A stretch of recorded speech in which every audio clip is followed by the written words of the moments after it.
Hello, good goblin.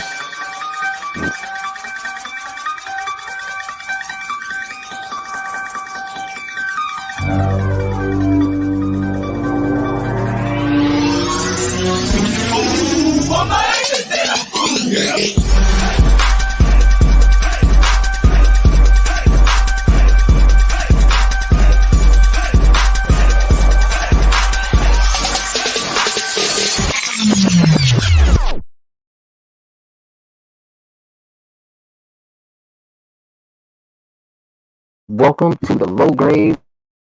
I'm your boy J2 Skeletor Prelator. Didn't really have anything planned for that. I'm just in the Halloween festives, as you all know. Hey, welcome to episode 20. I'm pretty sure you're probably wondering what us the losers are part of the party. Handling business, taking care of business, how they do things. But I am here. I'm happy. I'm excited. I'm going to hold the fort down. I'm going to put a hat on and probably turn on lights in a little bit. So just bear with your boy. I hope everybody had a great Friday. Hope you're having a better Friday night, that you're hanging with the low grades. Again, I'm J2, and the rest of my low grades shall be in shortly. But you know how we like to do, man. We like to get started in the chat, and boy, do we have a popping one. As you can see, we have, who's first here? Comics Talk Weekly. If that guy didn't bring any snacks, he's not welcome. He comes through with the popcorn, Twizzlers, and as you see, he has a big old bucket. Shout out to my guy Wesley's Comic Collection. I believe he started the Hellraiser franchise or the Hellraiser series for the first time today or yesterday.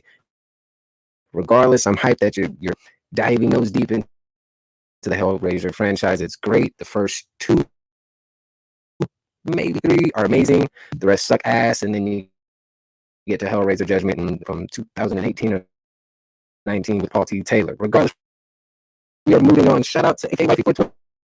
Sheena is in the building. We got my man, Mr. DC Copy himself. Copy 801. Speaking of Copy, if you are still in the building, check your Instagram DMs because you might be summoned upon for the low grades. Something wrong, not over here, baby. Something right. My man's moving and grooving. He's hanging out with low grades. He knows every Friday it's a low grade party. Antonio, what it is, what it ain't, what to do. We are here. Thanks for being here. Lord Chucks, I see you. Marijuana. Hey, I got a friend named Mary, and her last name is 1 or 2. Next time you see her, tell her I said, what up? Fan of comics is in the building. Awesome. Shout out to my boy Dan, CBFC South, my brethren. Hey, man, it's good to see you. I hope you brought some goodies too. As my guy, hip hop to me, like to say, my friend from across the pond, Glenn 2K12. What it is, brother? Comics Talk Weekly. I think he's starting to stalk the channel now. Gotta give a big what up to my guy. He said, Lordly, you already know. Saturdays are for the spine ticks.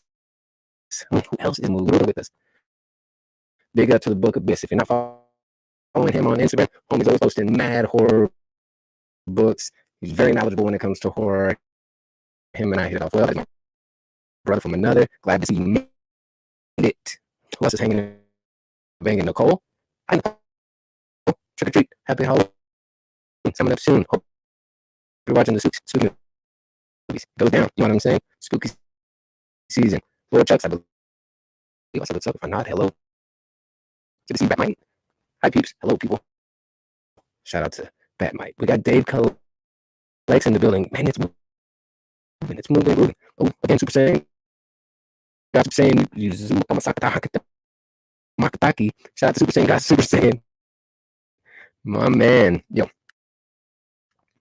We really didn't have much planned for the low grades. Y'all know how we do.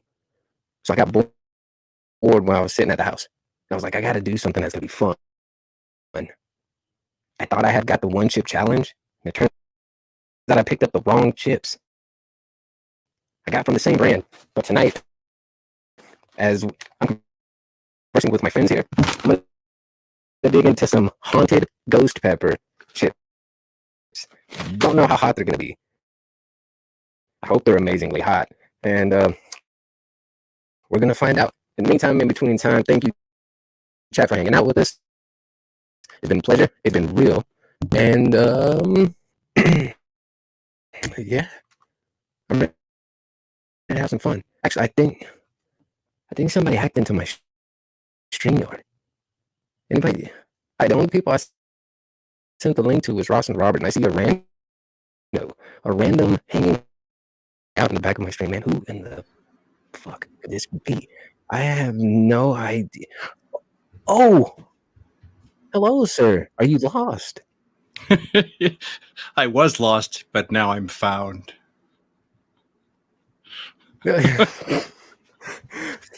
Guys, you all Boy, know you the man, served the that myth, right the up. legend.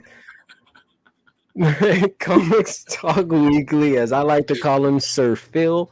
Since I first met him, I've always called him Sir Phil. He looks like he should be knighted. So that's why I call him Sir Phil. Phil, I'm gonna let you say hello to everyone. I'm gonna turn the lights on really fast. It's dark in here, and I don't want to summon any spirits if you don't mind.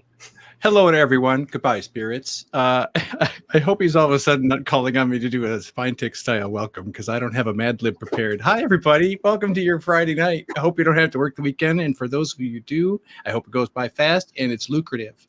By the way, I agree with you. I understand that you're having issues with J2's audio experience, but that's okay. That's part of being part of the Spine Chicks audience, and I'm experiencing firsthand right along with you. Oh, look, that looks like a shiny, nice piece of equipment. Hey, what's Speaking up, of shiny, nice pieces of equipment. Oh, hi, Rosbert. How's it going, Phil? Thanks for joining us today, man. Oh, I'm so glad you asked me. Thank you. Does everything go good so far? It's horrible, man. Spirits. Oh, shit. So do I still sound pixelated? Do I sound like I've been swallowed by a sperm whale? That is a significant improvement. Oh, nice. Fantastic. You got to pull some strings. I hit up Dr. Dre. He sent me some audio equipment. We're here. We're rolling. What's up, dude and dudettes? This is the fucking low grades. Yeah.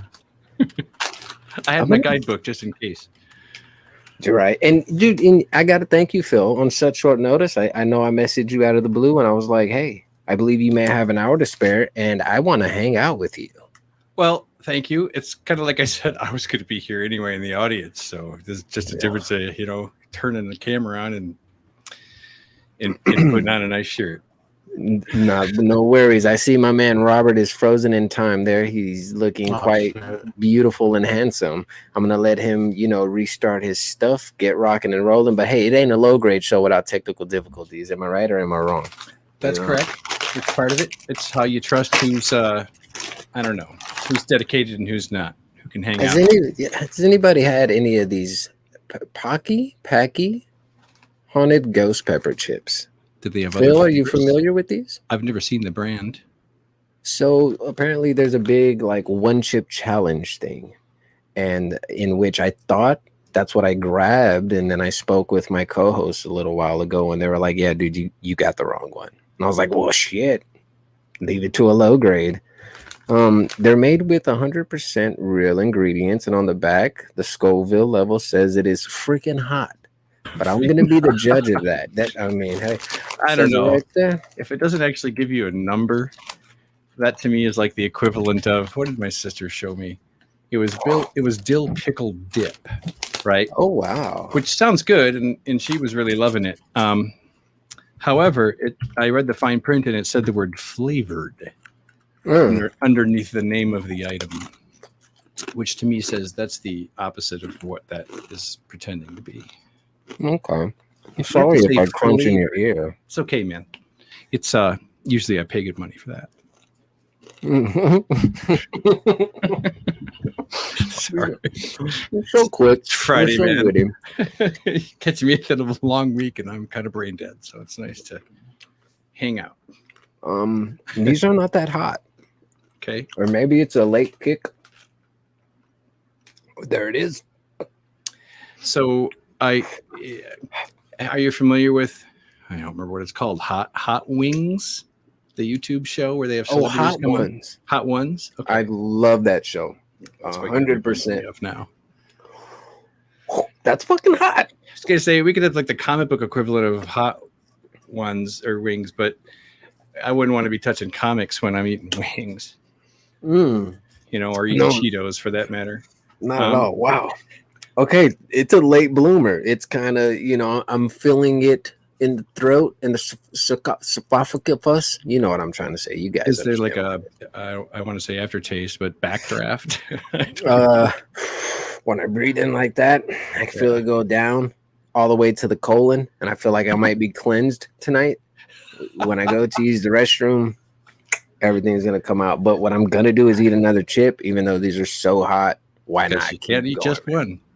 But you can't eat one. Yo, I just noticed my man Fuzzy came in. Sometimes I do a little bit accents when our friends from across the pond come in, and then they say I'm doing the wrong accent.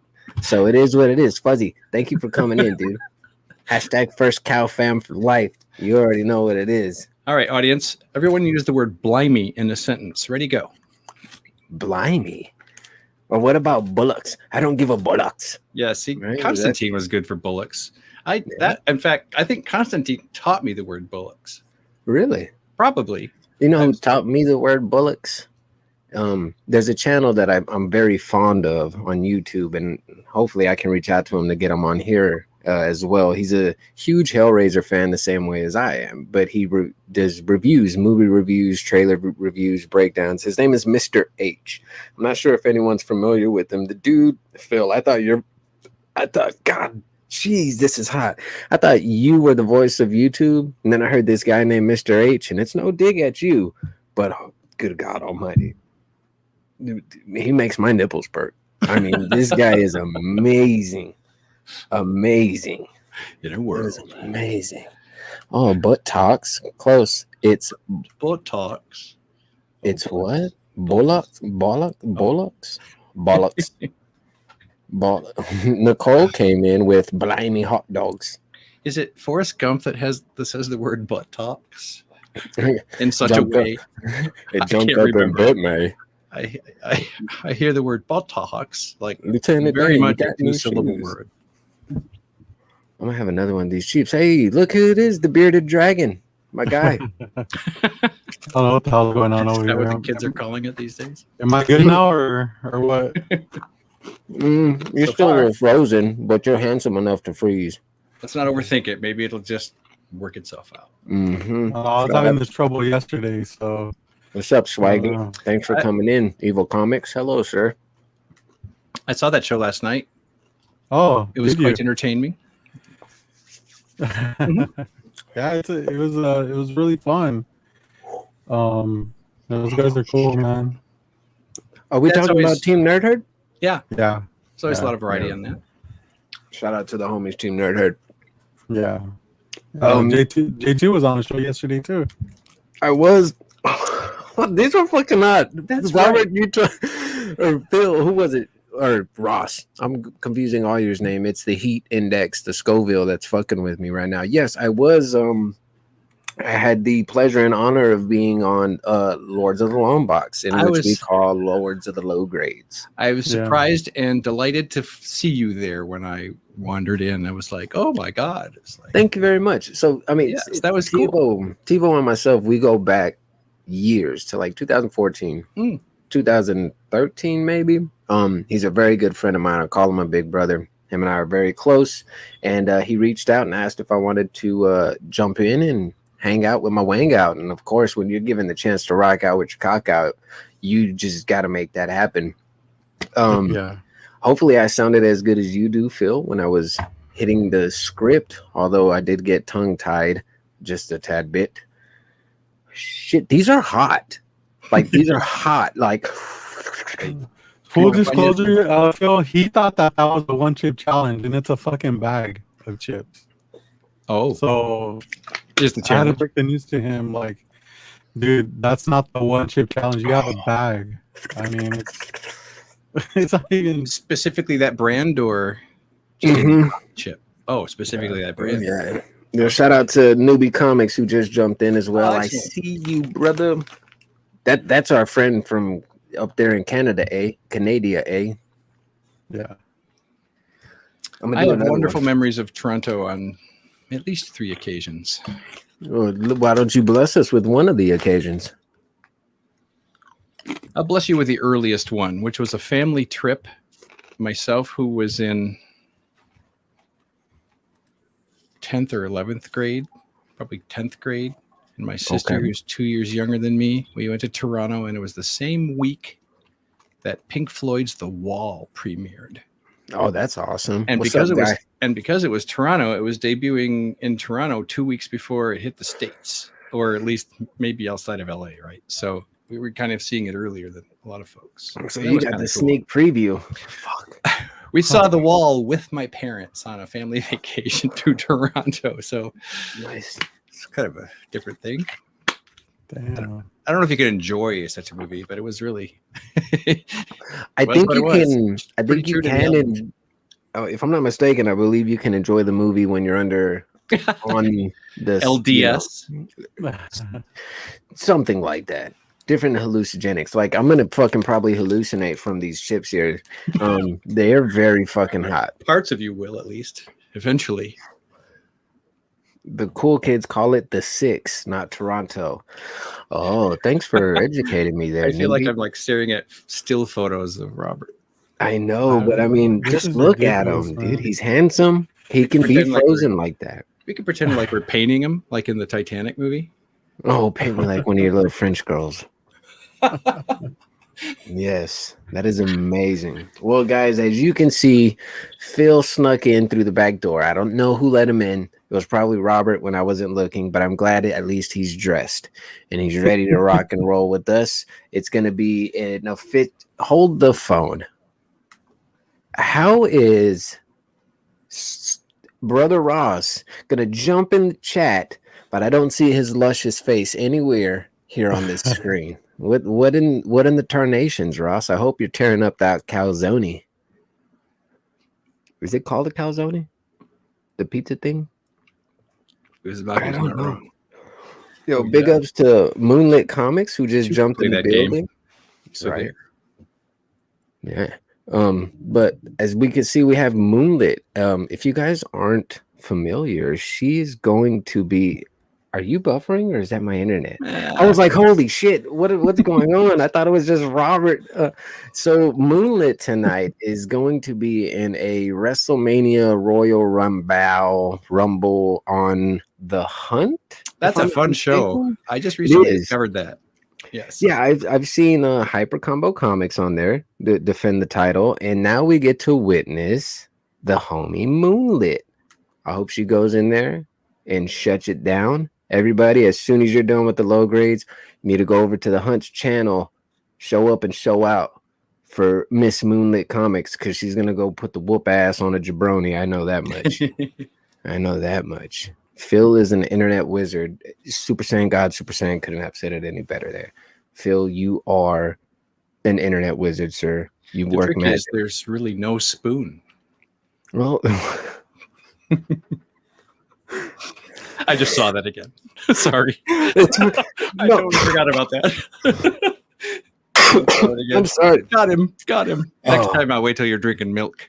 No, I'm surprised I haven't gotten any milk yet, but I'm still gonna go into these chips. Hopefully, I can finish these chips by the end of the show.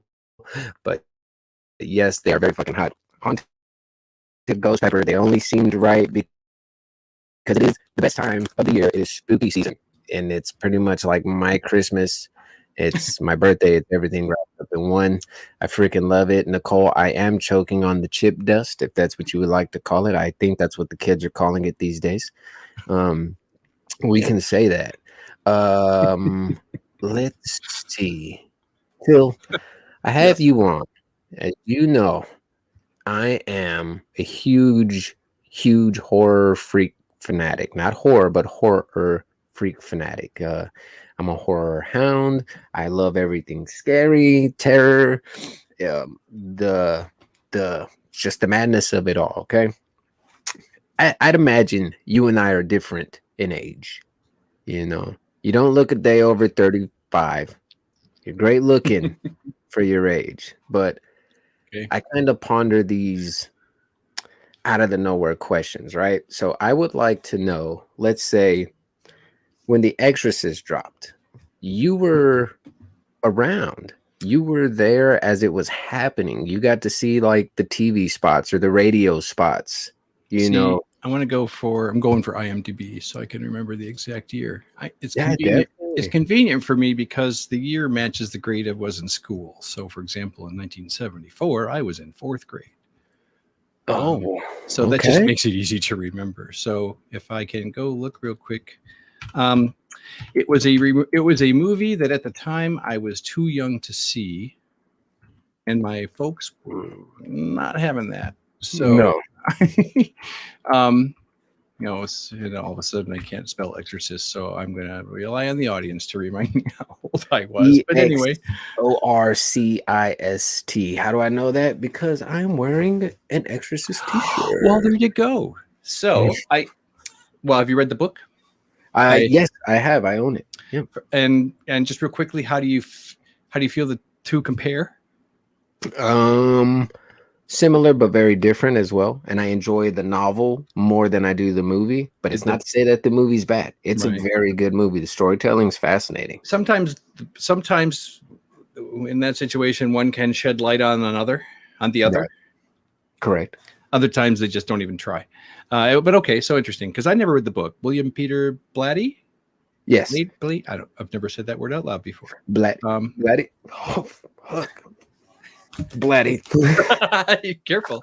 Eat more of those chips and you're going to have a Blatty. Sorry. That was perfect. What time is it anyway? Okay, it's not quite 11 p.m. Well, okay, so I know that the movie made an impact because I remember hearing grown-ups talk about it, and I remember seeing the trailer on TV. And back in those days, trailers were just weird anyway, right? So all I really remember is the classic image of the priest coming up to the house with the long shadow cast on the sidewalk, right? And looking up the stairs, I think, if I remember. It's been so long. Okay. So that's my memory really of that movie. And then by the time I got around to actually seeing it, I'd heard so much about it that I really wasn't surprised by anything in it. I just didn't know when things would happen. So, Batmite. Oh my gosh.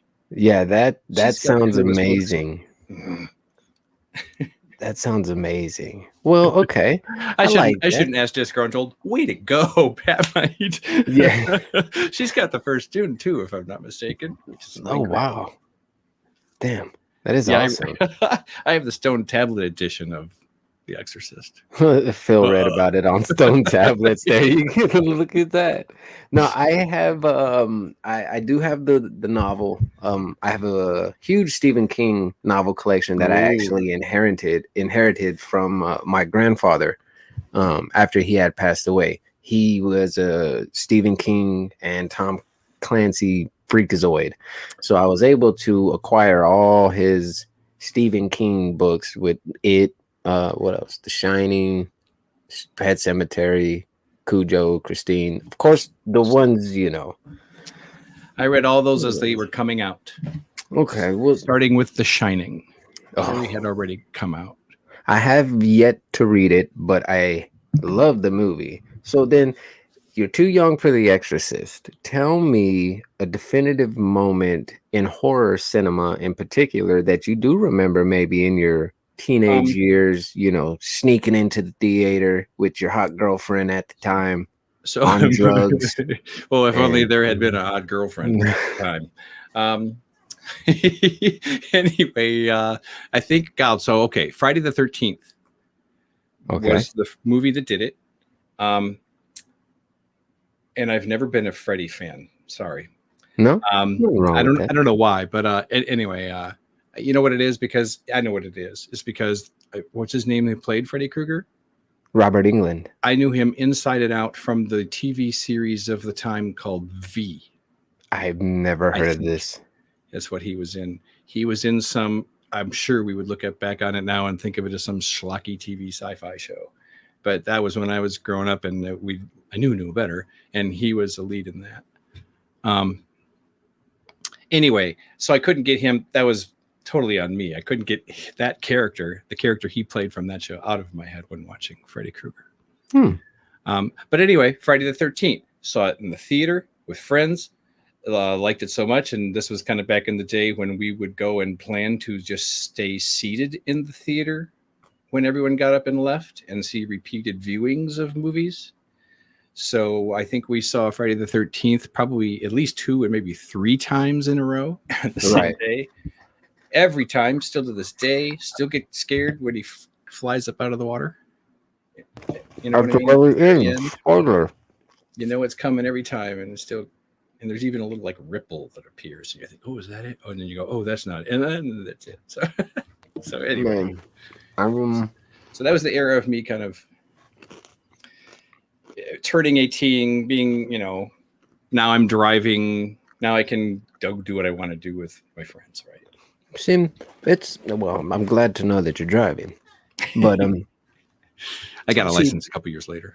With my age group or my age bracket, so I was born in 87, and I watch a lot of like docuseries and documentaries. Like I remember I saw one in particular, that's why I asked about The Exorcist, where people are passing out, they're throwing up, they're trying to I don't know if they're boycotting the film, but they're just going in on it. And I'm like, I always wondered what the buzz or the energy was like during these certain releases, like you said, Friday the 13th or A Nightmare on Elm Street or The Exorcist, The Shining, things of that nature. Well, I don't think you can the timing was far enough apart between Exorcist and the rest. Exorcist, I think, was kind of trend setting.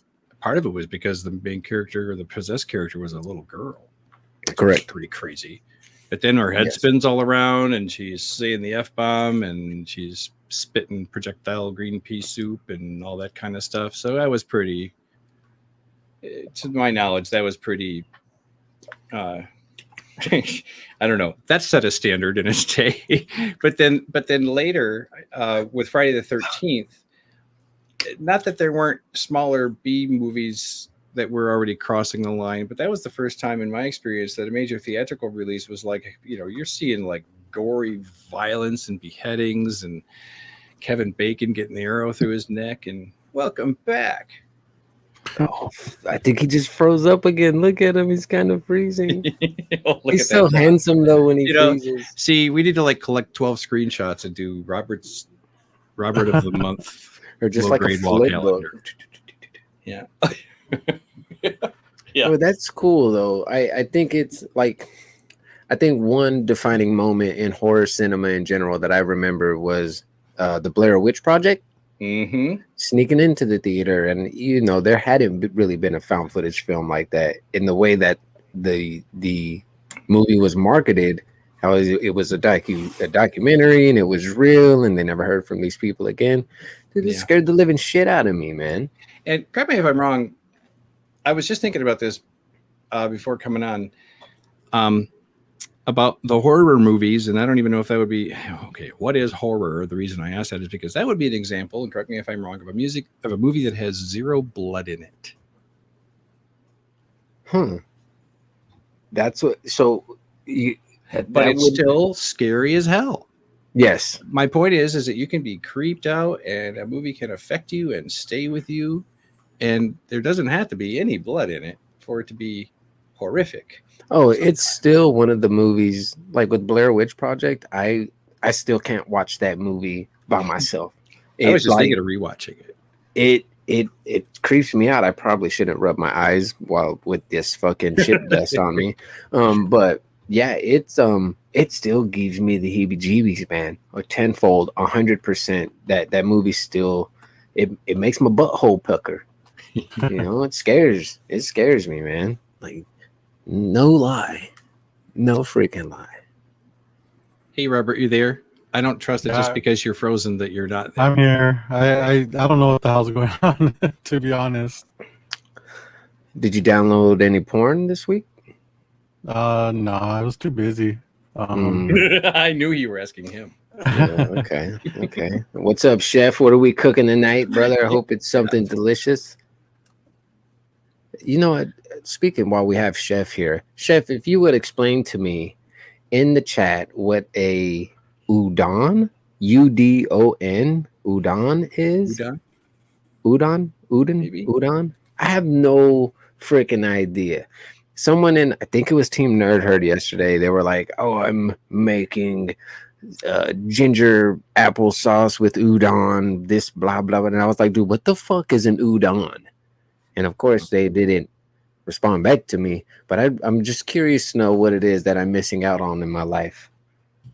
Yeah, you know, That's a question I would not know the answer to. I have I'm no idea not what really an udon a is. foodie. Neither am I, as you can see. I just Not that make that's necessarily sandwiches a and foodie tuna. thing, but Yeah. Oh, here we go. Nicole said it is a type of noodle. See, okay, that's a question I have with when I'm ordering from like a Chinese menu. I'm speaking broadly. They have all these different noodle dishes, but I don't know what is what.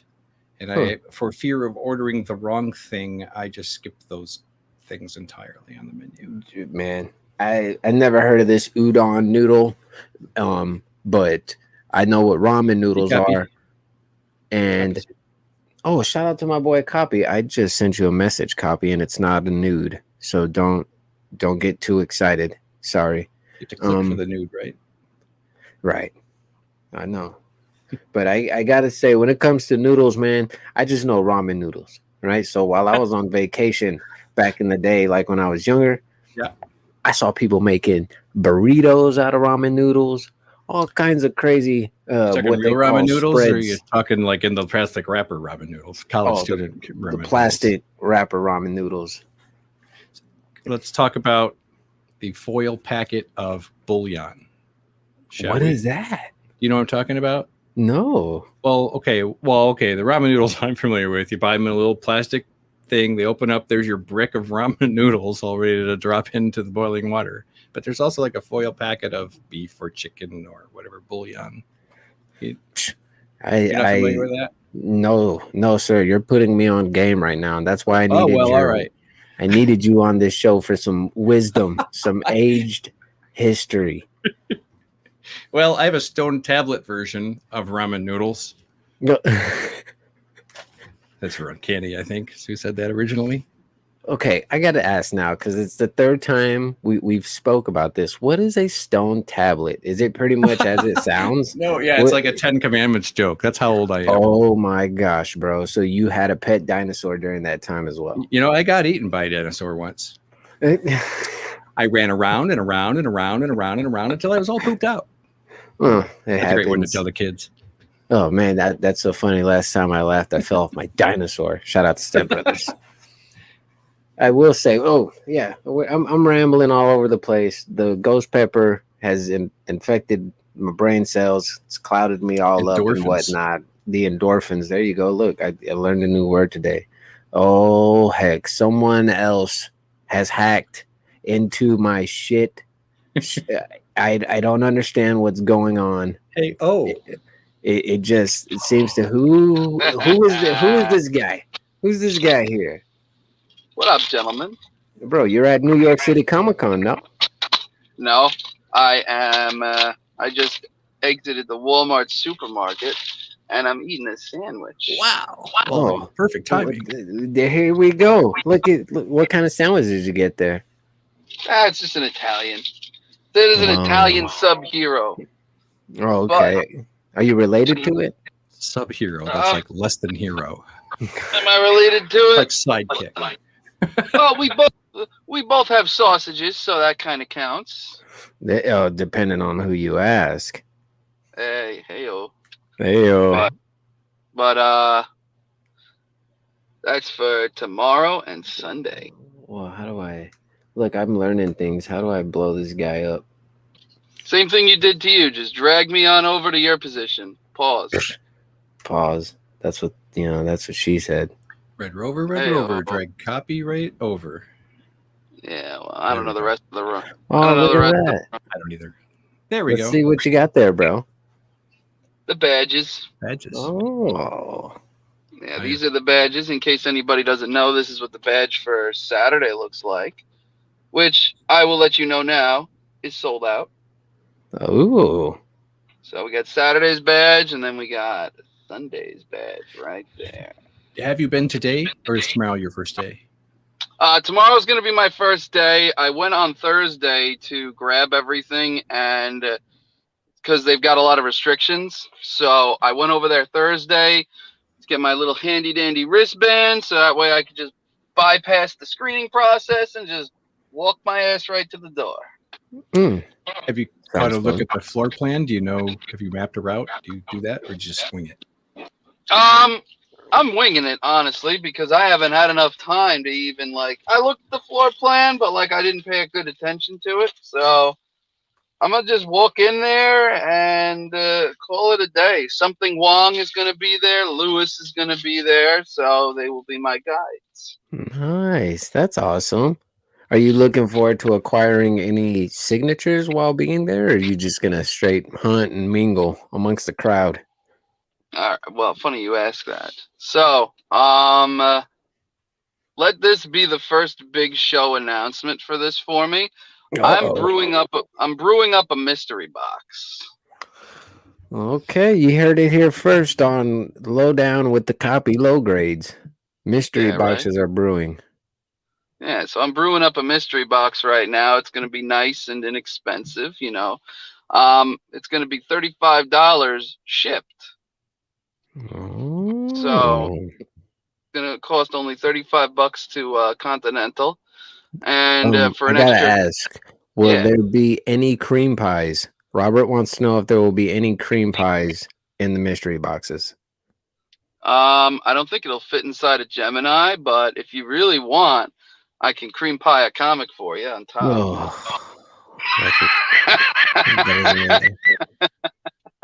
You legit sound like someone starting a Toyota when you laugh. I love it. I love it. All right, Copy, I gotta ask. You know how it is when you come down on the low grades. Off the top of your head, I need one movie that gives you the fucking heebie-jeebies, creeps you out, and the significance of the movie to you. Oh, fuck. So, like, a movie that makes me shudder, or that just is just, like, fucking creepy as hell? Give me creepy. Like, I'll take creepy. Creepy? I'm gonna go classic. I'm gonna say The Exorcist.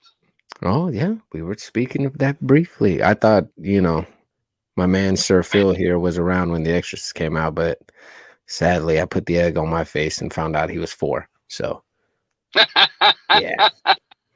Nah, that's just a really, just like, because the special effects for the time were good, but at the same time they were kind of cheesy at too. But like, just everything that goes on, like up in that bedroom, the way her head turns, the way, like, I don't even know. It's just something about that movie that's just like frightening.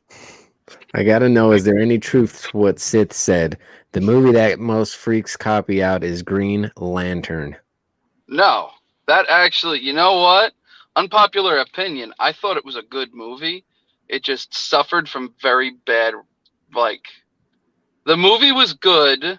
The writing was somewhat weak, but it's just the way that the script called for everyone to deliver their lines.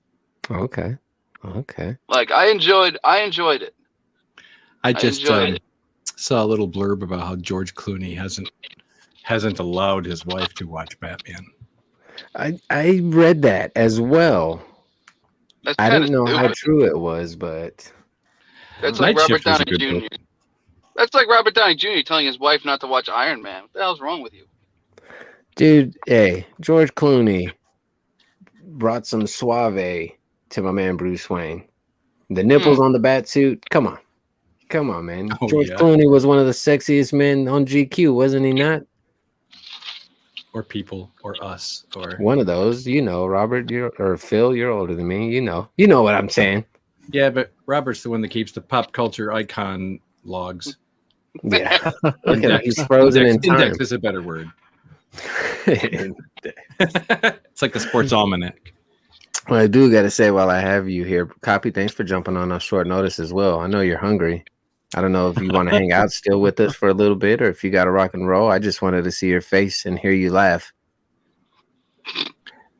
Well, So you got both. So you you got talk- both, but you're talking Exorcist. I'm curious if you've seen other movies of kind of the same era. One being The Boys from Brazil. no. Okay, which is Never about heard of that. okay. Rosemary's Baby. Yes. Rosemary's Baby was written by Ira Levin. So was Boys from Brazil. There's a movie. There's another one all of a sudden that I'm forgetting. But also written by the same guy, but not a horror film. The Marathon Man.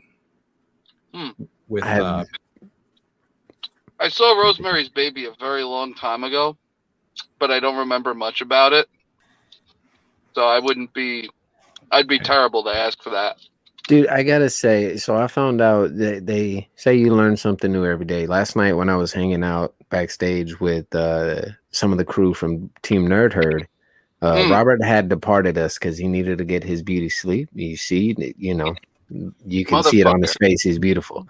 But I was hanging with my guy Hip Hops and Me and Geek Driven, and they they put me on a game, or not a game. They put me on game about a movie titled The Lawnmower Man. Have any of you all heard of that? I've heard of it. I haven't watched it. Dude, they screen shared, pulled up the trailer. I looked at the photos and it looks god awful. It looks fucking horrible. I've never heard of it. I'm tempted to say it's an anthology film, Thanks, Nicole. I try. but I could be wrong. I remember. Well, if I'm not mistaken, I think there's like 2 or 3 of them when we were looking it up. Okay.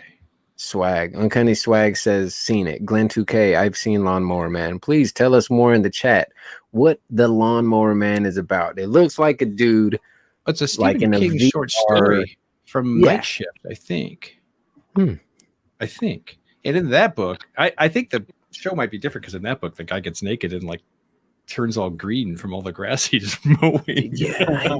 I have no idea. Pretty sure. I don't recall. Does he go around the neighborhood mowing the elderly's lawns? Would you, Phil? Like old Aunt May. You guys should have just watched it yesterday. I mean, shit.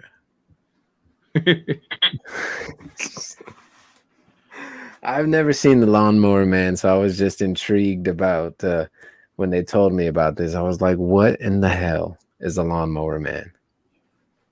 He's a Mexican horror figure. Why are you talking about me? What are you talking about me, man? So, y'all know how we like to do. When you come onto the low grades, when we have folks come on, my man Copy above me brought a sandwich. Copy, can I have some? Pretend he's a baby bird. No. So I'm coming down. Come on, man. I reached out to Phil. We wanted to bring Phil on, and of course, when you come to the low grades, we ask for you to bring your lowest grade book. So I think Phil may have brought in a Playboy from 1864 when there was still Bush. And there was it still might be Bush something special. before it had been genetically bred out of the species. What are you talking about? Phil was the editor to that issue. But before Phil shows his book, can Copy show his lowest grade hoagie? His half-eaten. This thing's like 3/4 of the way done already, man. Look at it. Is that from Subway? Nah, this is from friggin' Walmart, dude. What? You see how I have a Walmart supermarket in my hometown, which has the best. No, like legit, it's a Walmart neighborhood market. Oh wow! It's like a Walmart supermarket, so it's got like. This is how big. So you see the end of the wrapper here with this sauce, this bullshit here. I'm gonna move it all the way down. The end of it is right here. This thing is like I don't even know. That's a lot of bread. Gotta be like that's like a 1.5 foot long sandwich. That's what she calls mine too. it's why don't you take a drink of water real quick, bro? Me? Nah. Yeah. You sound like that sandwich is dry. It is very dry, but I'll wait a second to have a drink of water. It's from Walmart, dude. Do you know how many kids touched that before it entered into your mouth? It's wrapped up. It's all good. Nah, I don't trust that wrap, bro. It Hey, was if sealed. it's not wrapped in latex, it's not. Nah, I it's not I safe. broke the seal. It's wrapped up like twice over. The seal's Or broken, man. lambskin is a suitable wrapper. Ooh. Some people don't like the latex. What's your opinion on lambskin, Phil? Well, I would say I don't really care so much, so it's what her opinion is that counts. Yeah, exactly. There's You know, a question. I there's a really question wish I for was- Poppy. Ooh, that's Mayo a- or Miracle Whip? I mean, they're both the Mayo? same Neither. thing. The best Neither. food, right? Neither. They're both terrible. Why don't you use a sauce? Look at like Antonio says, "Stop hating on Walmart sandwiches, Robert." Phil, I Yeah. really wish I was here earlier. I wish my internet. I don't know what the fuck is going on. I think I'm gonna like burn my house down. But Dude, yeah, and I thought my shit was That bad. Just like the talking heads. I know. I really wish I was here for the intro because I wanted to bring you on as 1/9 of the Spine Ticks. Shout out to the Spine Ticks, by the way. And 1/9. Since the COVID. yeah, and No disrespect to Kobe. the Tinder King / Orgy Master, Phil, aka Comic Talks Weekly. AKA the sperm whale spotter. Oh, damn. There she blows. The name whisperer. The director of the Grown I Up did bring a Babies. Playboy, but it is not my low grade. It's so Not like, yet, right? as we were saying, man, when we invite guests on, we like to see their lowest grade book. It's something that here at the Low Grades we pride ourselves on. Low grade is better than no grade, and you know, all the grades get love on this side. So, Phil, I'm gonna go ahead and highlight that guy in the famous words of Dave Levesque, and we're gonna see what awesome treasures you've brought to us from 1432. So let's check it out. So my lowest grade book is probably considered a key now that I think about it. Hmm. Oh. And it presents really well, which is why it wasn't until months later that I opened it up and found that it is not probably worth much at all. Hmm. So here it is. Oh, Oh, way. Ms. Marvel, #1. that's awesome. What is that? A 9.4? Well, no, it's got some issues, not a lot. I mean, Are the pages sticky? Yeah, I was gonna ask, sticky pages or what? From I'll the show cover you- alone. I'll show you what's wrong with this book is that Color touch. Damn, Ross got hella old. okay, so Yeah, Nicole, let me hold up my shirt real quick for like 10 minutes until the fucking stream yard catches up. This is a rented shirt. Kind of like has a Batman logo on it. One of my favorite shirts. Thanks for noticing, Nicole. You're the best. Robert's What up, Raging? So, okay, here's what's wrong with this book. Oh, well, I just found another thing too. Anyway, here's what's wrong with this book. Is that the interior pages are sliced right down the middle. Oh, dang, look at that. See that? What did he do? Well, I ordered this on eBay. Shame on me. I really can't say I didn't do it. I just didn't check the book when it arrived. And if they were like me and they didn't open it either, they might not have noticed it. Who knows? But I opened it eventually and What's up, found Steve? that. So it's really sad because I don't know. It's certainly otherwise. It is certainly, well, I was going to say it's certainly worthy of a pressing and probably a cleaning, except that the cover has become detached on the bottom staple as well. So that helps it qualify for this show even more. So there it is. Ms. Marvel, #1. It presents well, though, for sure. Yeah, it does. Like, I mean, that's.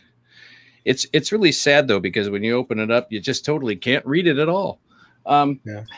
I'm totally joking. But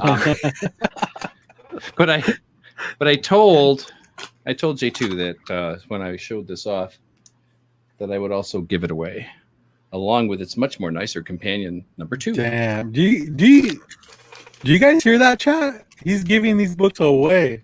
So I'm giving away Giving Ms. them Marvel away. number 1, which is all kind of crappy. If you don't unless I open it or whatever, you know what I mean. And number So 2. it is a low grade exclusive giveaway. I need to mute the That's mic awesome. before I Hey, just. thanks a lot, Phil. Yep. And I don't care where you live, as long as it's on the planet.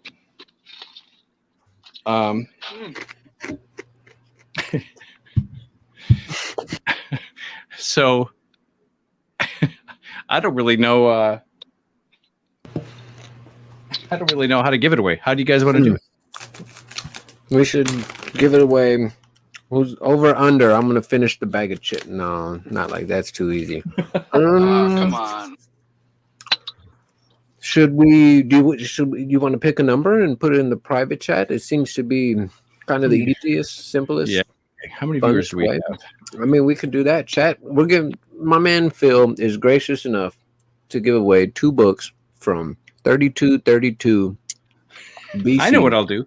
I'm going to ask a trivia question. Oh, Okay, even better. yeah. There we go. You know, It's totally gonna be a Phil's stab in the back dark. with that shit. No one will actually know this, so it's still going to be a giant guessing game. Shout out to I can him, Google it. baby.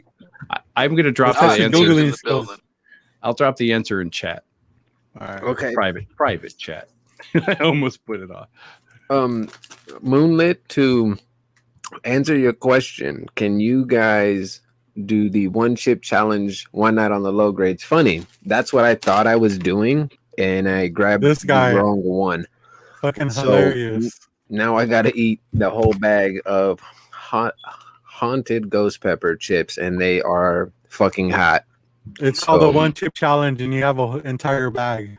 Does that make it more Nice. dangerous? No, like, what don't you understand about the 1 chip challenge, dude? I It's don't one understand chip, a lot bro. about it. It comes like it's 1 chip Yeah, but what's challenge. so hard about it then? If it's one Because- chip. Yeah, they sell it in 1 chip. It's not a bag. No, it's You know not a what? bag. They sell it in 1 giant chip. Yeah. Oh, well, Yes, thank you, copy. Okay, What so would I like, do without you? so in a way, like the same concept as a cookie sheet of a Rice Krispie treat that you never cut and keep it as a single serving. Yeah, Okay, Oh, it's literally cool. a chip. What you have to do is you have to only order chip wise. you order singular chips. It comes wrapped. Wow. You unwrap it and then you just eat It's the an- chip. It's like it's a an really, experience. really. In 5 It- separate. It comes in the bags. coffin box. Look, my guy Lord Chucks, who's now my publicist, he knows what's up. J2 said, "Fuck 1 chip. I'm doing the whole bag." That's how we get down. I mean, you would have to get a bunch of the 1 chip challenges and put them in a bag. You know, Those what? don't I'm- really I'm- those don't qualify. It's a different taste. These are fucking hot, and I'm done arguing with you guys. My Oh friend God. Phil wants to give away a book. I got the answer in the private chat, and You know, just because Ross Yeah. isn't here doesn't mean that you can take on his persona. you're right. You are right. you are absolutely This right. is ridiculous, dude. Phil, let's proceed with your brain busting question tonight on the low grades. Well, okay. My brain busting question is I look for the value of the second issue on coverprice.com. My brain busting question is, what year did I start collecting comics? Ready, go. Ooh. man. Exactly, Wesley. I'm getting attacked for my bag of chips. Did you see that shit, dude?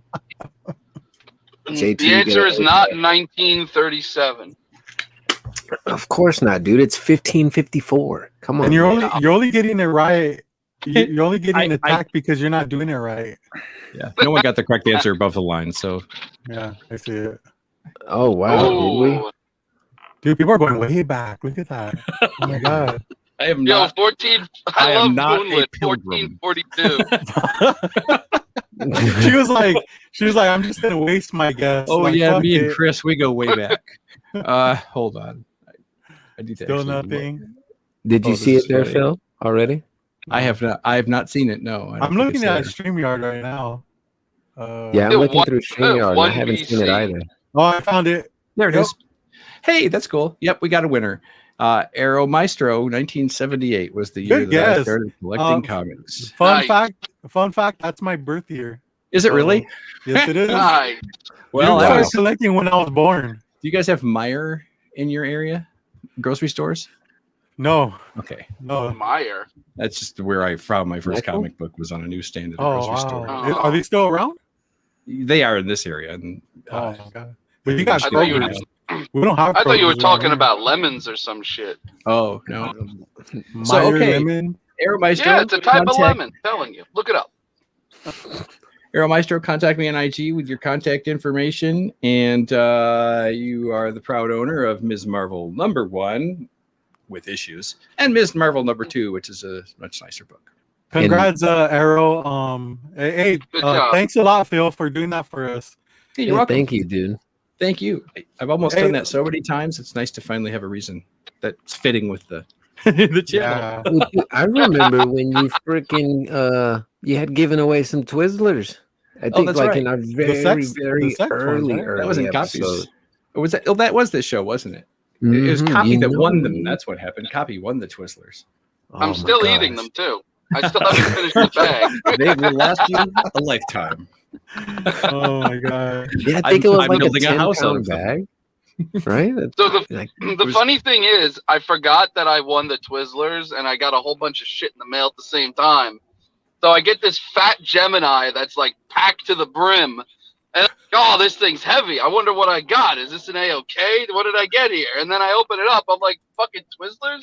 The fuck is this? And then I remembered. I'm like, oh yeah, Phil. Yeah. Those are the best, though. Oh yeah. No, those things were good. I had like 10 the first day, and after that, it was like, I'll have like one every couple days. I don't know. Maybe the next giveaway, I'll do like a pickle. Ta-da! Yeah, dude. I stay with the pickles on deck, bro. You know how that goes. I don't have anything to hold up appropriately when you mention a pickle here. So I could hold something up appropriate. I have but, a Playboy magazine. Well, will you hold that up? Will you show us, please? Hey-oh. I have Oh, this because Raquel. Oh, think he's I've- classy. He's got Raquel Welch on there. it's from 1979. I had There nothing we to go. do with the fact that Raquel Welch is on the cover. Oh, I was 1 year old. It was in 1978 that I sold them a party joke and forgot that I had done so until 1979 when my parents walked into my bedroom and said, "All right, son, what is this?" and they hand me a check stub, or actually it's a check, for $75 from Playboy Magazine. Uh-oh. Why is our son getting a check for $75 from Playboy Magazine? This is so long ago. Yeah, Wes, this is the one. Avert your eyes, Wesley. And it had been so long. It had been so long that I couldn't remember why they would be sending me a check for $75. Because my parents were rather liberal and they just decided to give their curious son a subscription to the damn magazine already. So it wasn't out of place that Playboy was in the home, I'll just say. Anyway, and then I noticed on the memo field of the check, it said "caught by the fuzz," Oh, and that was that was your joke. Yeah, that was my joke. So I'm going to read you here. They changed the wording of it a little bit, and I can never remember how they changed it, but they bought it, so it's theirs too. Now, this here we might go. sound, Yeah. and I'm not picking fun or making fun. I actually think it'd be pretty fucking cool on it, just personally. Am I eligible to find that issue on eBay so I can send it to you? That's how Have I it found this signed. issue. Yeah, Well, I want to have you sign it sure. and send it back, but like I want it like on the front. I wanted to put "caught by the fuzz." Yeah, sure. I'll do that. If you want me to do that, I will do That'd be that. fucking amazing, Sir Phil. That'd be amazing. So here's the joke that 8th grade me sent into Playboy Magazine. I had a slightly different version. And then there was the hooker who tried to escape during a vice raid by squeezing through a backyard hedge, only to be caught by the fuzz. That's great. That's Ka-ching. fucking great. Oh, and that When was the $75 golden joke right there. I just know my dad went to where he worked and bragged to all his friends that his son sold a joke to Playboy Magazine. He just See, look, Wesley agrees. I'm not the only one. A Phil signed Playboy, dope. You already know, dude. That shit is like, who needs a Hugh Hefner signature when you can get Phil's signature on a damn Playboy? I'll be signing at Baltimore. On that note, CGC gents, witness. I've got to go. I got to drive home, so I'll catch you later. I'll be in the chat. Hey, copy. Copy. Thanks for hanging, Good seeing brother. you, man. Take care. No problem. Have a good Have one. a Twizzler. Terry JSA, what's up, man? We see you, brother. Thanks for hanging out with the low grades tonight. You know, you could be anywhere else in the world, but you decided to kick it with us losers and my guy, Sir Phil. So thank you very much. I appreciate that. Moonlit, I see you got to go too. Get ready to go body slam. Go. She's gonna destroy today, guys. I mean, She's gonna kill it, dude. her collection is amazing, and Yeah. the other person does not have a chance. Not at all. What was the hashtag? Fuck that person. Hashtag fuck that person because you thought it was a guy. There you go. Yeah. So that's scary. So, did you bring any other goodies? What else you got there, Phil? I see you looking down at stuff. Hopefully, it's not your. So I'm wondering why I got weird stuff in my iced coffee, and the only thing I can think of is that I can't. That I had weird stuff in the ice, and then it thawed. I don't know, but I'm not drinking that anymore. And Wesley wants to know what the issue number of that Playboy is. This is December 1979. It might be easier to find if just remember it's Raquel Welch is on the cover. Raquel Welch. I'm looking that up right now. Is that your only published stuff that for Playboy? For Playboy. Oh yeah. Damn. Yes. Would you like to hear my Penthouse Forum letter? Cool. I don't have one. Oh, I was like, please. Dear Penthouse Forum, I never thought I'd be writing. That's how they all start. Phil does erotic stories. I do have the other things. Oh man, See this that? is right up my price range. Oh, $12. I love those. Those are cool. Comic reader? Okay, so the reason I bought this was for an advertisement. Here's the ad.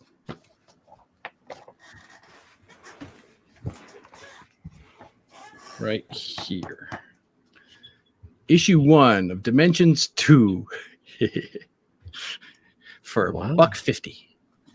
Wow. For $1.50. And what's the significance of the ad? So I bought this for an ad because me and my friends and I, placed this ad when we were in high school in this magazine.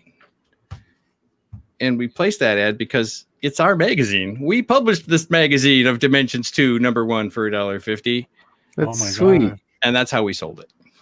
And that's cool. And to kind of borrow what you hope will never happen in the world of indie comics if you're a creator is that you're like a seasoned Stan Lee.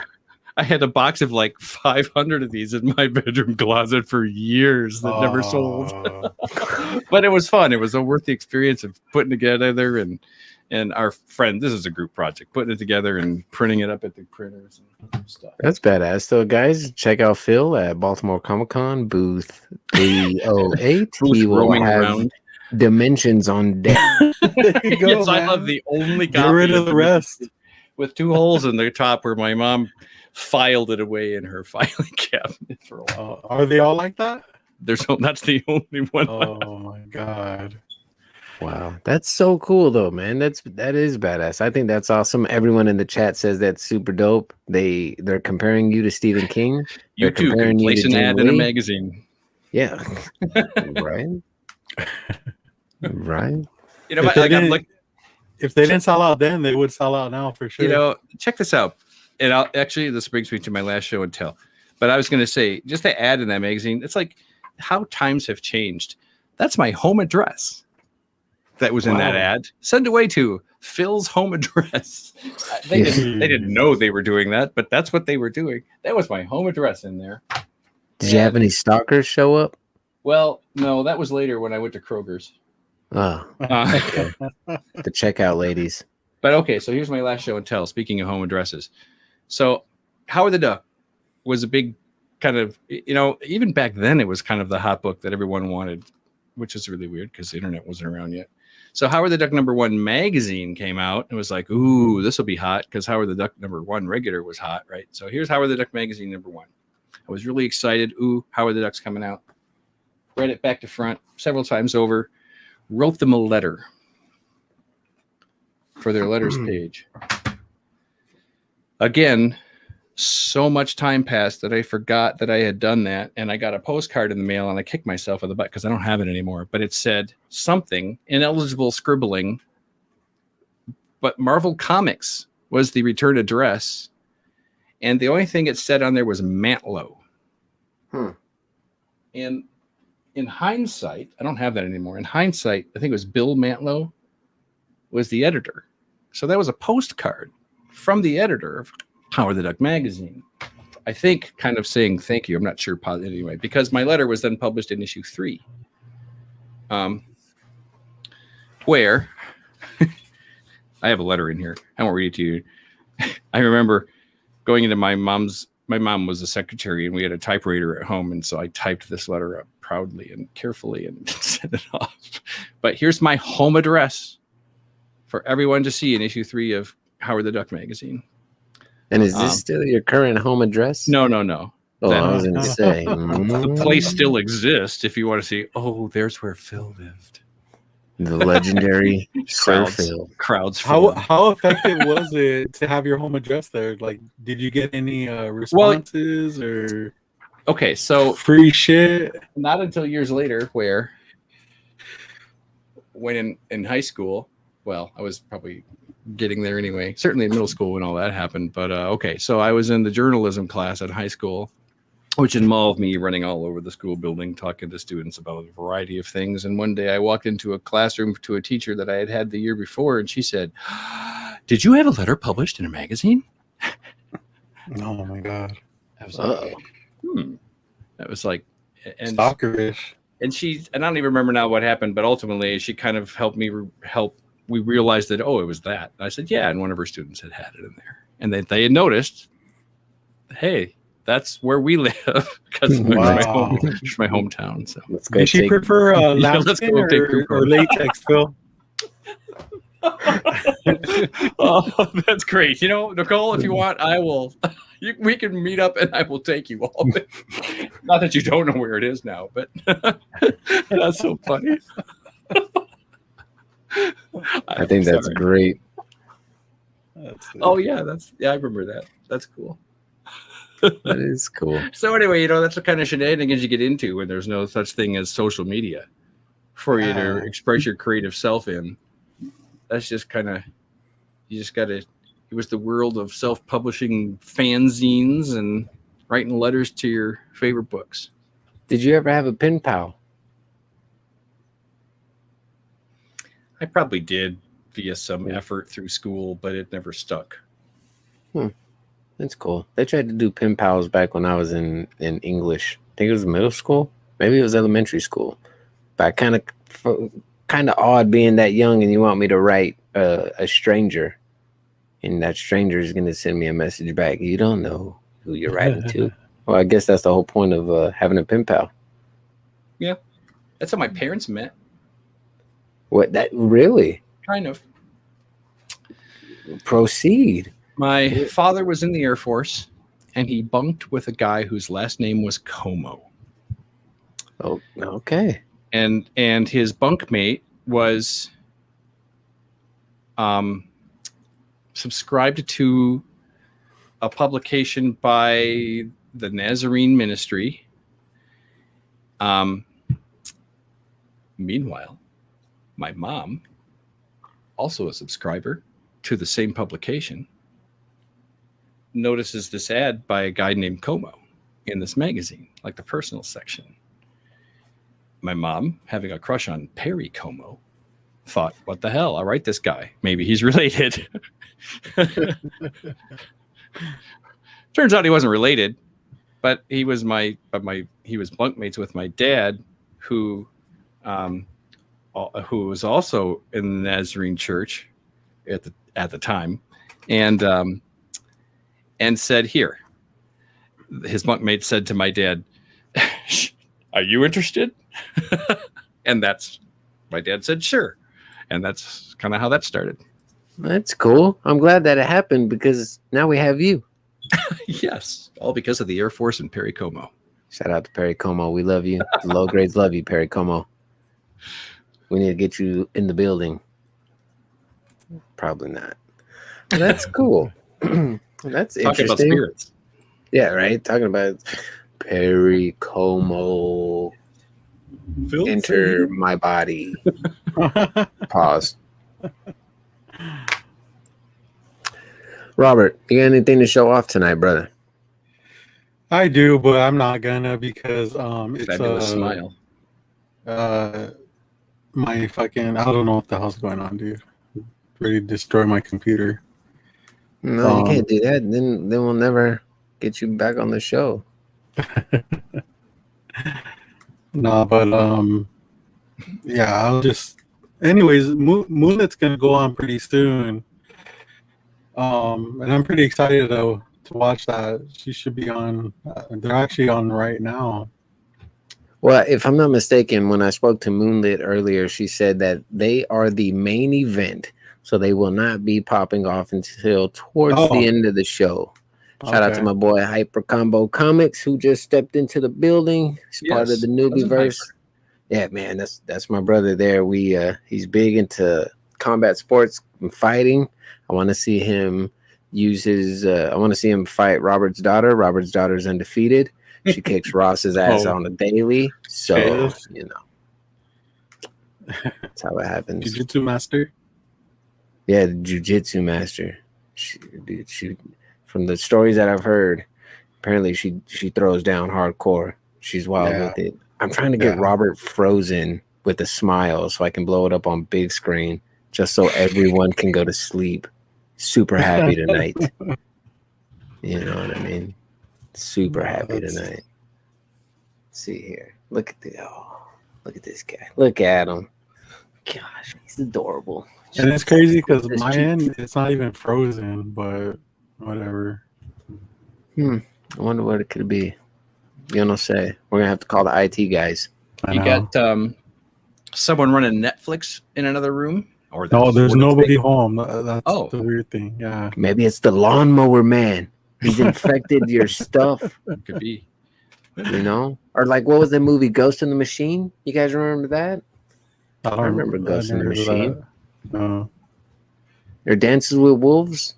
Shout out to Robert Redford. I don't even think he was in that fucking movie. I don't know what I'm talking about. Yeah, because man, the scene with all the electronic interference and Dances with Wolves. Oh, that was upsetting. Yeah. I was like, this is so out of place for this time period. Phil legit just dissed me. So it's the first one. He's dissed you like 8 times already today, and you just noticed that. I know. I love the bad pairing of inappropriate things. I'm not saying that right. For example, inappropriate flavors for a milkshake. Celery. Right? Right? Asparagus. That's a bad pairing. That's what I mean. Wait, people put asparagus that stuff... would be a perfect would be another great example of a bad milkshake flavor. They put celery in milkshakes? No, they don't. But I'm just thinking, you know, what else could you pair up that would be inappropriate? You know, those things kind of stick out of me. Even if they did, it probably would. So when you say Dances with Wolves and electrical interference, I just light up on that. Yeah. Man, how are these not included in the one chip challenge? Because they're hot, milkshake. They're culo caliente. Chicken milkshake. Yes, well, which is probably related to the ground beef smoothies. Hey, you eat some ground beef smoothies. Fucking horrifying. Instead of just burger and shake, just burger shake. Hey man, let your imagination run wild. Which reminds me, though, of the Ronco Bassomatic from Saturday Night Live. Do you remember that, where Dan Aykroyd on live TV grinds up a dead bass? Oh, I don't Yeah. remember that. what the hell? Yeah, of course you remember that. Come on, you were there. All right. Speaking cold stuff. Whoa. Ground beef smoothie is Taco Bell meat? Wes, come on, man. I love Taco Bell, bro. Taco Bell is Perry amazing. Como. Look, Perry Como's in the room.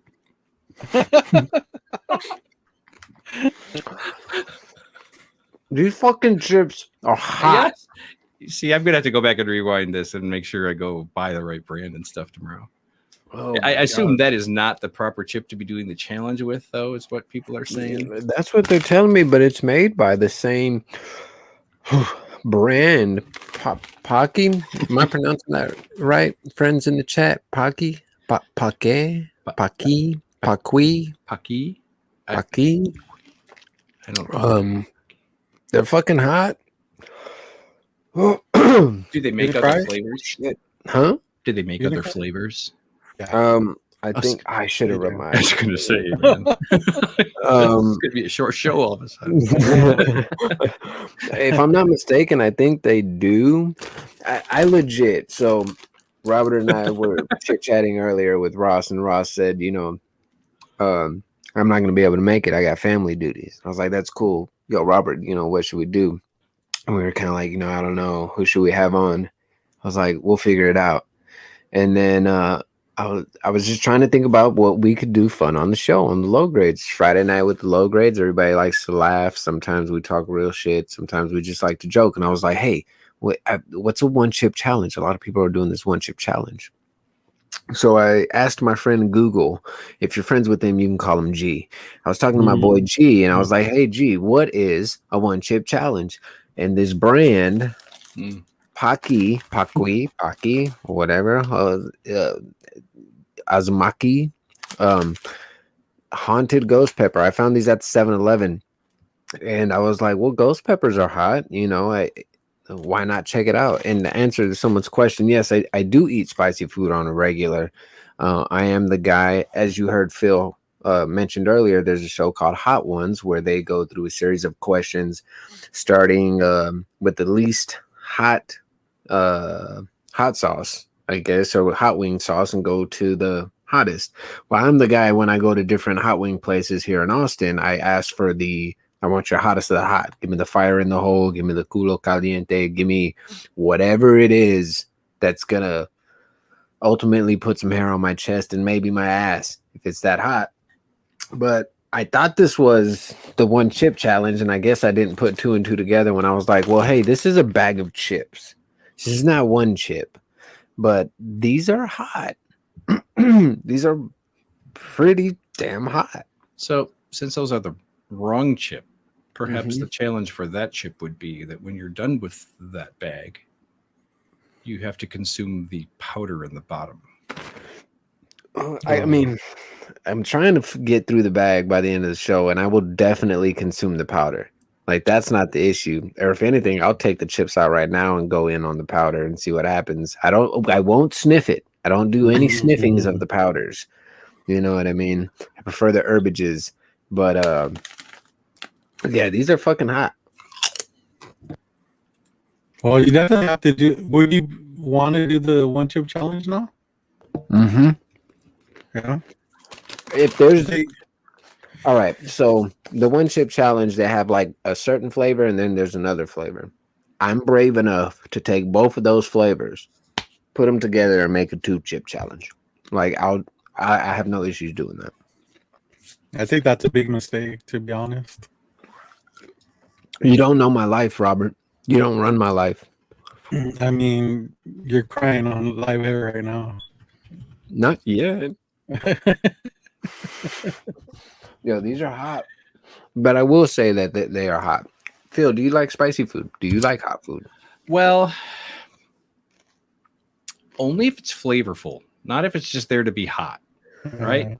If it's got a purpose, if there's a reason it is, if it's got some backbone to it, then yeah, sure. Holy shit, it worked. Look who we have in the building. Yeah. Barry Como. Home for the holidays. That's good. I was going to say you could fly me to the moon, but actually, I think Perry Como did fly me to the moon at some time. I always think of These are hot. The guy Lady Gaga's singing with. Oh, that's funny. You know what? I'm reminded of a tragic experience I had with a bag of Doritos once. Oh, heck. Lay it on us. You know, you're just like, whatever, laying on the couch or whatever, just mounding a bag of whatever and watching a movie, not really paying attention to what you're sticking in your mouth. Okay. Because it's all chips. Right. Well, I found the undiluted flavor brick. Oh, in the bag full of Doritos. So it was like Doritos concentrate in my mouth, and when you bite down, it's like that powder all breaks apart. Yeah, like explodes. Oh, intense. Yeah, I couldn't eat and still flinch at Doritos to this day. Oh, So I put all the chips in this bag here to see the powder. Oh wow, there we have down here. Just looked up the one chip challenge, and the coffin chip is like $18. Good gosh. Ooh, right, fuck it. Really? $18 to do that to yourself? So I'm gonna go in on this powder here. I don't know if y'all be able to see the. Probably not. There's a little bit down there. I'm not gonna do no sniffage, but let's see what we got on the powder. Robert, take it away. Robert,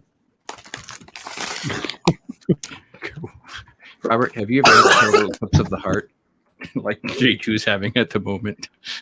I hate spicy food. I cannot stand it. Oh no.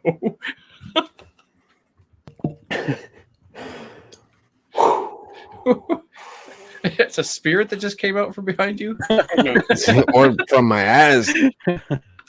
Some vapors? Is Glenn here? He's gonna have life paralysis right now.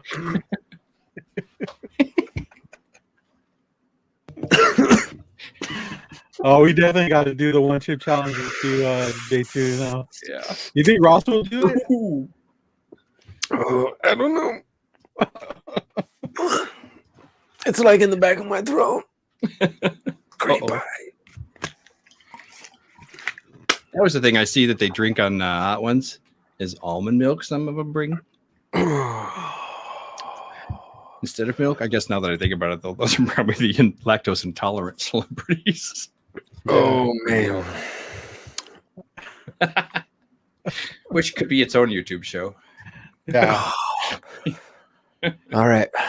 That's nothing compared to the one chip challenge J2. Like, come on with it, dude. You know what? Maybe I can try to have it ordered. Or fuck, Ross will be down here at the end of the month, man. Do you guys have AM PMs out there? We have what? Do you have AM PMs out there? The gas station? I've never heard of that. Wow. No. We have like 7-Elevens, Circle K's, Wagga Bags, QT Marts, Murphy's. Stripes is where I get all my Selena collectible cups. Shout out to Selena, whom I love very much. Collect all 10. Collectible cups from the where do I have them around here somewhere if y'all really want to see them. They're my prized possessions. Do you ever get the collectible popcorn buckets? You know what I'm talking about? You just opened up a can of worms, Phil. I'll be right back. Really? Oh yeah. All right. 100 Big Nugget Challenge. Oh my God. That's my brother, by the way, Phil. That's your brother? He would do that type of challenge as well. So that would be nothing for him. Honestly. I couldn't do a food challenge when it came to the volume of the food, but like a spicy challenge where you're not just stuffing yourself, it's more about surviving the spice. I think would be more likely. I love McNuggets. Nicole said she would throw up if she ate 100 of them. Oh yeah. Okay. Everybody's favorite dipping sauce. Ready to go? Ooh. I go for sweet and sour. Yeah, same here. Oh, this is hot. Sorry, I did not mute myself there too. It's hot. So these are the I ones. can't imagine Wesley eating 100 nuggets. How do you think he got it to be as tall as he is? Right? Come on, man. I don't It's know not the how tall he is. vegetables. I imagine that Wesley is tall. I don't know why. I imagine Wesley's at least like almost 6 foot to me personally. But then again, I'm 5'7", so everyone's taller than me. Yeah, that just means you're short. Yeah. Yeah, definitely 100%. So yeah, as the stripes I was telling you about, this one obviously you see I haven't opened. I collect I love Selena. I have a fascination with Selena. I think she's absolutely gorgeous. She's beautiful and she makes great music. But ever so often during Como la Flor Festival, which is one of her songs, they drop these like limited edition cups, which resell on eBay for crazy amounts. I don't want to sell mine. I'm gonna keep all of them. I actively use a couple of them, and people are like, "Dude, is that a Selena cup?" I'm just gonna say, I'm just now noticing they're still wrapped. Yeah, this one is still wrapped. I haven't used this one because it's one of my favorites. But she's just beautiful, man. She's not 5'1". She's amazing. Now you had. I need some water again, real fast. I've seen your girlfriend next to you, Rude. If you're 5'1", she's like 4'2". Damn. She could be in like The Hobbit. So, Phil, you brought up popcorn buckets. Oh yes. I got this one at the drive-in some years ago. It's a little Ant-Man. Okay. And his head. Easier than I was thinking. I can open it up. His head opens up like so. You know what I mean? And you put your kernels in there, and you get to eating out of his head. Pause. Can I ask? Are these all things that you got at a theater? Yeah. So this one was. I got this one from a drive-in in Dallas. And I went to go watch. It wasn't even a Marvel movie that I was going to watch it, but they had it there, and I was like, I need it. I fucking need it. So I picked that one up. My favorite one will be this guy, the T-Rex from Jurassic World. And it opens up right there. And you get your popcorn from right there. It's cool. It's not too shabby. I had this guy, a little baby Groot. You know, you throw popcorn in there. Where did you get that one? I got this one from the Cinemark. This was all like pre-COVID, before COVID. I was going to watch Guardians of the Galaxy 2. Yeah. It says right there. So Disneyland Disneyland has some popcorn buckets, and they're pretty epic. At the Wonder Woman 84 bucket. Nice. And then Lion King, when the Lion King came out, the live action. I got a couple more somewhere else, and these are cool. You make some music. Like if I ever go broke or lose my job, I can go sit on 6th Street and just like, you know. But they're cool because they're what's the word? Embossed. Yeah. You know what I mean. But yeah, it's funny you brought up popcorn buckets because I do collect those. So none of those are like what I had in mind, but those are a lot fancier than what I was thinking of. And also, there's only like 4 of them, so I don't know. Does that qualify as a collection, Phil? Well, it's a collection in the making. It's 5 that I showed, and I haven't grabbed the other ones behind me. Robert, don't call me out, bro. You had to go out back to the popcorn bucket vault for those. Right? Yeah, dude. Phil knows. Phil knows. They're Mylar, dude. Could take them out of the Mylar. Hey, like I said, Selena, she's still on the Mylar. Y'all want to watch me unwrap it? It's like an unboxing live. I wonder what it looks like underneath. Oh. Yeah, but dude, I'm weird. Like when it comes to, I guess, collecting things, I just get what I like, random shit. Like McDonald's toys. I still have a smorgasbord of McDonald's toys, like in the wrappers and stuff. And it's funny because my daughter, when she was young, well, she's still young. She's 13 now, but she would hold on, Wesley. I always keep it wrapped with Selena. You'd be wrong, sir, because I'm definitely trying to impregnate that. So, just saying. You have the Selena flashlight yet? Yes. But so my What kiddo, did you it was adorable because she would give me all her McDonald's toys. Here, Dad, I know you collect these, so I have a whole bunch of McDonald's toys that she used to give me. Is holy shit! Someone who's fucking with me. I'm gonna get you kicked out right now. What? We have legendary Oh. Selena Quintanilla in the Was- building. Oh, Perry Como from Another Life, Yeah. maybe. along with the last name. That's cool. Dude, I'm looking forward to traveling to Corpus Christi so I could go to the Selena Museum and check out the statue there. I feel like it would be bittersweet for me, be maybe kind of emotional because I love her. I got DJ Screw right here, who's a Texas legend, but over on the side where my bed is, I have the Selena poster. Yeah, she's the dopest of the dope. You asked earlier about something about getting books autographed at a con. Mm-hmm. I have no desire to meet the talent, at least for the purpose of an autograph. It's No. like I would love to be at a dinner table with one or a bar or something as part of a conversation like that. But it's not like I have any burning desire to go up and say, Can you sign this? here's my 30 seconds, say something, have a little thing, and then walk away. And that's like, I'd rather just go ahead. Well, I'd rather spend my time doing other things at a con, depending on the popularity of the talent. I agree with you, Phil. I'm the same way. I don't stand in line for stuff like that, and unless I can just walk up or wait 3 people in front of me, then I'm just like, I'd rather find other shit. Your time is so limited at these conventions sometimes. So I'm very like I enjoy that kind of stuff, right? Because when am I really gonna get the chance to have dinner with Doug Bradley or some shit? You know what I mean? But I saw that post you did. Yeah. So I Yeah. went, as you were saying, I do get those urges. Like if there's a con coming up there's someone that just happens to be there. I'm like, yo, I want to go meet them. I did that with Paul T. Taylor, who was also in Sin City. He played Pinhead in Hellraiser Judgment. And he put "There's hell to pay" on this one because it's my favorite line in the movie. But I don't know why I get nervous. It's like almost not starstruck, but I'm like, and I know the regular people, but I always get so nervous when I go up and I meet folks like that. At different comms, like I've met Umberto Ramos, Sam De La Rosa, Greg Capullo. I've met plenty of artists and stuff, actors, but I always get like, oh fuck, oh shit, that's them.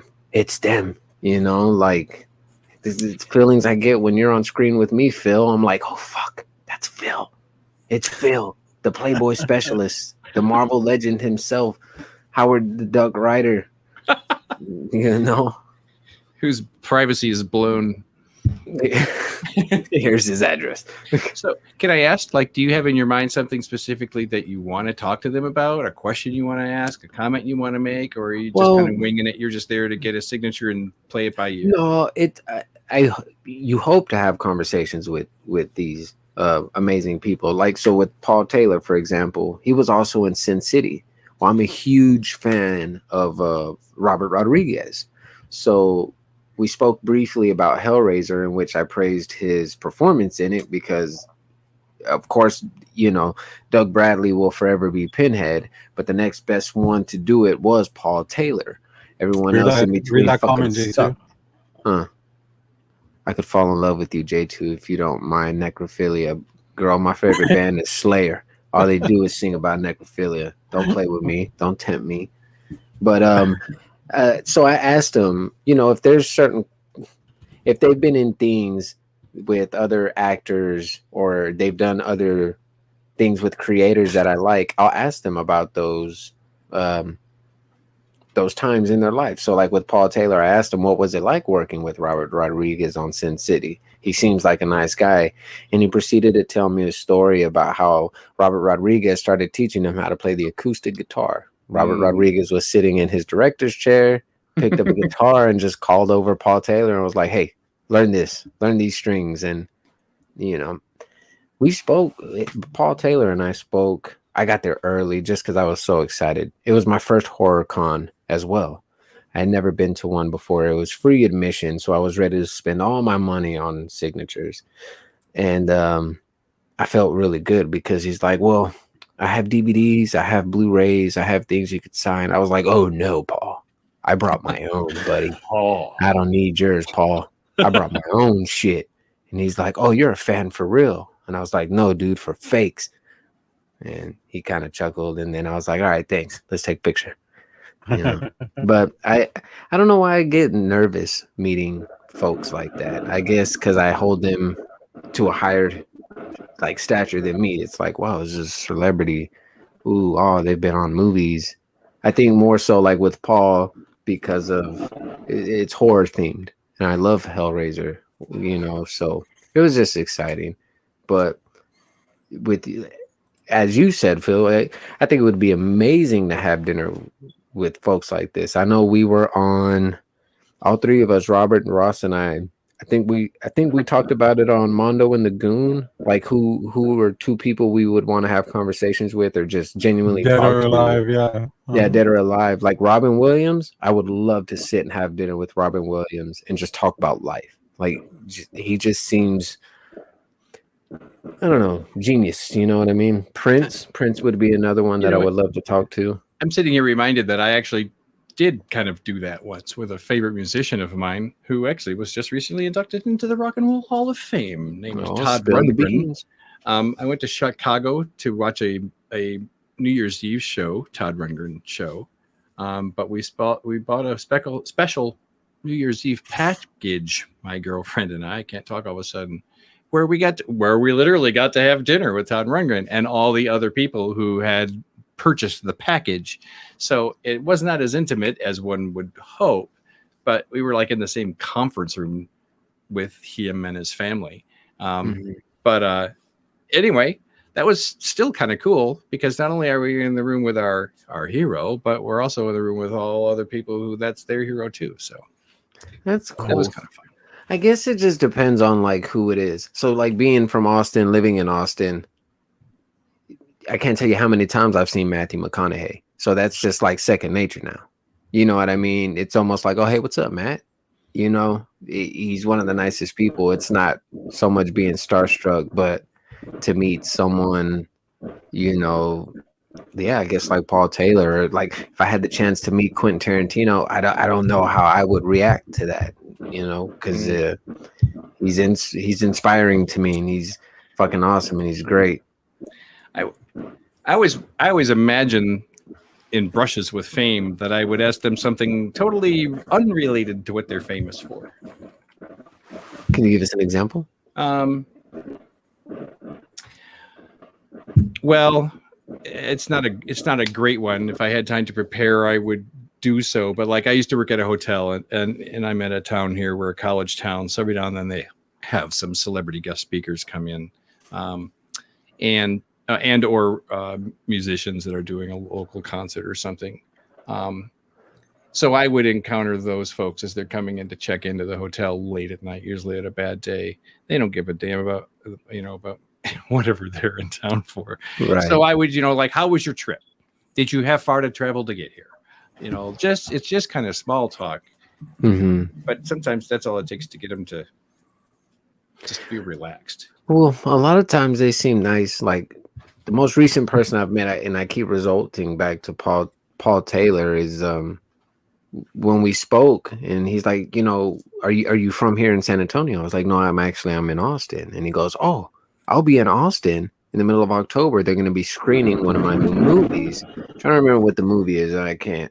But it was nice of him to be like, you should come. If I see you there, we'll chat again. Obviously, I don't fucking remember what it is or where it's at, but I think it would be nice to ask random questions. Robert is pretty famous to me. Robert, what kind of oils and ointments do you put in your beard, sir? I don't use shit, dude. I don't like. A lot of people don't know, but I don't really. I wasn't a fan of growing a beard in the first place, and I just my wife really liked it on me, so I guess to make her happy, I just kept it. Happy wife, Um, happy life, dude. I mean, I don't really, go by that, but whatever. Okay, you heard it here first. On Will Grains. Yeah, so like I never intended to ever grow a beard, but there was a stint where I just didn't shave for a while, and it kind of grew out to a goatee, and I was like, I kept the goatee a little bit, and then one day there was like a couple of weeks, or a week or 2 weeks where I just didn't do nothing, and it just it was like a small beard, and she really liked it, and yeah, she threatens me every time I want to cut it or trim it. She's threatened my life that if I cut it too short, that'll be the death of me. So I'm not a fan of like putting any products in it or anything like that. I don't even comb it. Like, this is not combed, and I I just so I just have it. You know what I mean? Well, Because I was never a fan because especially when it gets hot, like your neck gets all sweaty and stuff, and it gives me like bad anxiety, and but that goes away after a while. So well, I just had to ask an off the wall question to you in Phil's honor because you meet somebody famous and you're the Huggy Bear of YouTube and you got to ask them questions they're not famous for. So I had to ask you about your beard. okay, yeah. Hey man, just had to do that there. Kind of random. That's how I am. Sorry. Hey, Robert, have you been to the city before? Sorry. What city? I got that. The city that was built on rock and roll. No. I will say I saw your message in the chat, Phil, about Austin's rave and industrial scene. That was a while ago, but yeah. Well, being that I Maybe love still is. music, I'm familiar with it. Like, so this weekend, this upcoming weekend, well, we're already here, and last weekend was ACL, the Austin City Limits Music Festival, and we have a bunch of all kinds of celebrities. The girlfriend like sending me messages. Yo, I think I just got tipped off where MGK, Machine Gun Kelly, is staying at, and this person and that person. And I'm like, I don't give a fuck. Fuck these people. That's just me though, if I'm not a fan of them.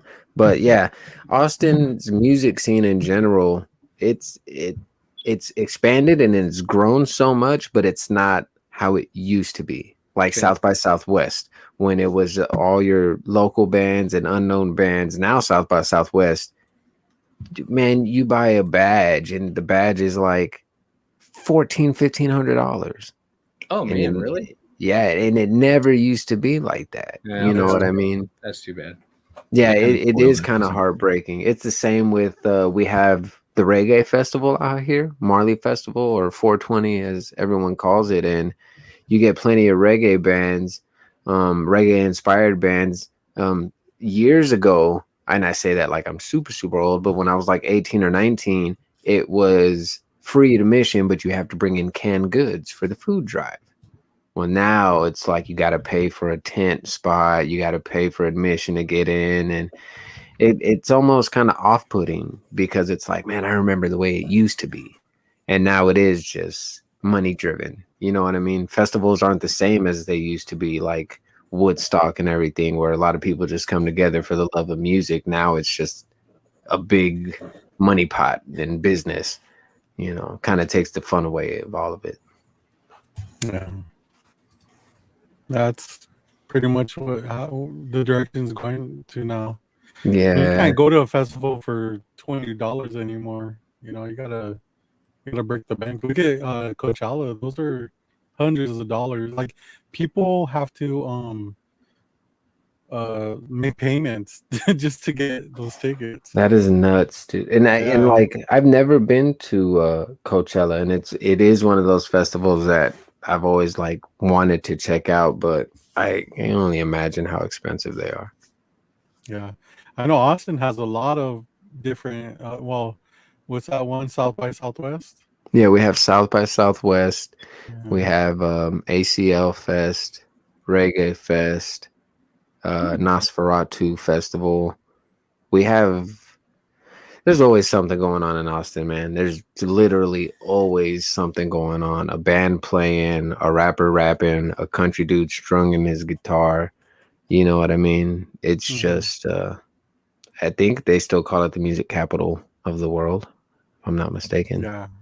But I mean, like, being from Austin, like ACL to me was when Stevie Ray Vaughan was playing, you know, and it was like $20 to get into. And Stevie Ray Vaughan is one of the greatest guitar players ever to have, you know, plucked the strings, in my opinion. So it's just all changed. Yeah. I'm just rambling on. I'm just rambling. Rambling Man. That's a song, right? Yep. Yeah. Sometimes I know what I'm talking about. It's the chip dust that got all to my brain. I'm just saying. Man, I didn't even realize we've been on for an hour and 45 minutes. I hit up Phil and I was like, yo, can I borrow you for an hour? And we just got carried away. It's been fun. I got to say thank you, Phil, for coming on short notice. But you're welcome. That was perfect timing, man. I just got off work. You sent me the message. It was like I was going to be here anyway. So, yeah. Thanks for asking. Awesome. I greatly appreciate you coming on. I know I shared the screen with you. I've shared the screen with you on Spine Ticks before, and then I shared once more before that on a different channel I used to be on. And I always feel so bad about that one because I was like, it was right in the middle of some turmoil.